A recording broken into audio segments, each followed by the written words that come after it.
All right, welcome. For those of you that don't know me, my name is David Sterry, and I'm creating these videos on a daily basis, sort of building a habit, sharing what I learned about some particular topic.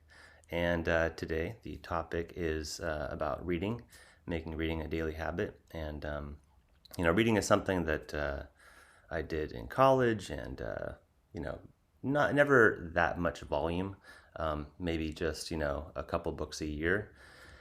This year, I decided, since we're all like stuck inside and whatnot, to make a habit out of reading. So, shooting for, I had heard somewhere that like CEOs tend to read about one book per week, and so I thought, okay, that's a good goal to shoot for. So that was in July that I started doing that, and so far I've read like 27 books, and it's been a really amazing experience.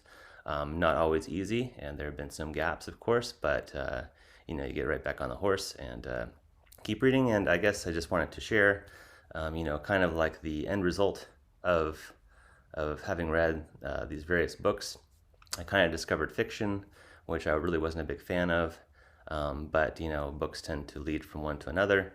And so some of the books I started with kind of like led me toward reading some fiction by Jack London, David Foster Wallace, Stephen King, which I had read many books of before.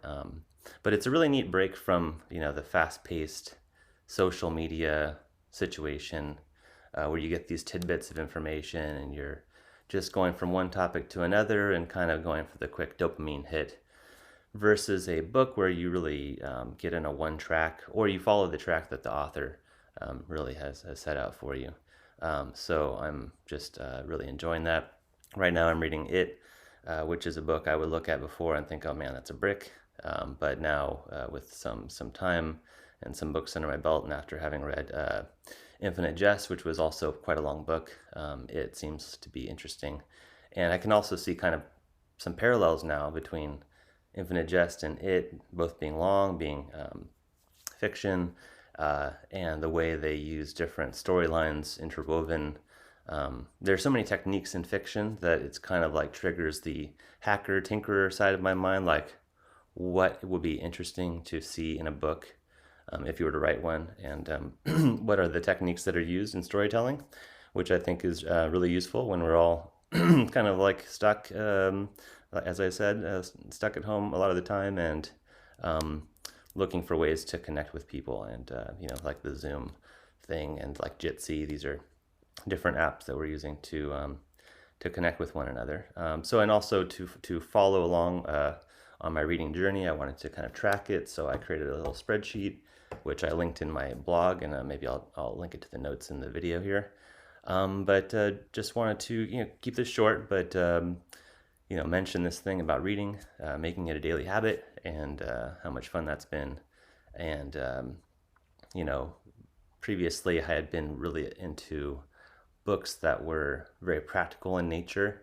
How to Read a Book was one of the first books I actually purchased and enjoyed in college. And so when I looked at fiction, I never thought, oh, well, that's something really useful. I need to, like, it's an immediate upgrade or something. But now I'm seeing it as like another thing to figure out. So anyway, that's my deal. If you like this kind of video, you can subscribe wherever you're seeing this. I'll post it to YouTube and PeerTube, and then share on Twitter and Mastodon. Interested in trying to see how these decentralized apps like Mastodon and PeerTube can operate in this world, and hopefully grow over time, so you're not kind of stuck in like the corporate internet social media world. All right, well, thanks for checking it out. Later.